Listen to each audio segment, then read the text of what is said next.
புனிதமானது இல்லையா இது வந்து தோட்டத்துக்கள்ல கூட மேய்க்க விட மாட்டாங்க எரும மாடுன்னு சொல்லிட்டு. ஆனா இது வந்து புனிதமானது. எந்த ஒரு தீய சக்தியும் கிட்டத்துல வராது. நாங்க இருக்கிற இடத்துல கட்டுக்கு அடங்காது. அதுல கூட நம்ம வேகம் கொடுத்து ஓட முடியாது, நடக்க முடியாது. மழை எதுவும் இல்லாதனால நம்ம மேய்ச்சல கூட்டு போகும்போது ரொம்ப கஷ்டப்படுத்துங்கய்யா.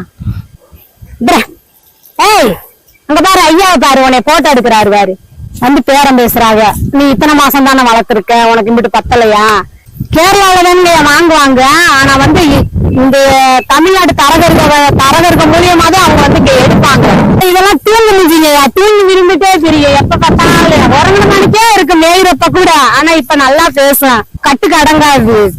அதுல கூட நம்ம வேகம் கொடுத்து ஓட முடியாது, நடக்க முடியாது. மழை எதுவும் இல்லாதனால நம்ம மேய்ச்சல கூட்டு போகும்போது ரொம்ப கஷ்டப்படுத்துங்கய்யா. எல்லாம் முட்டி கூட போட்டுருங்கய்யா. எங்களை போற அன்னைக்கு அம்மா என்ன அப்படின்னு அர்த்தமா கேக்குங்கய்யா. எல்லாம் நல்லா பேசுங்க. என் பேர் வந்து ஈஸ்வரி முத்துராஜ். தேனி மாவட்டம் கண்டம்னூர்ல இருக்கிறோம். இந்த தொழில் நாங்க 4 வருஷமா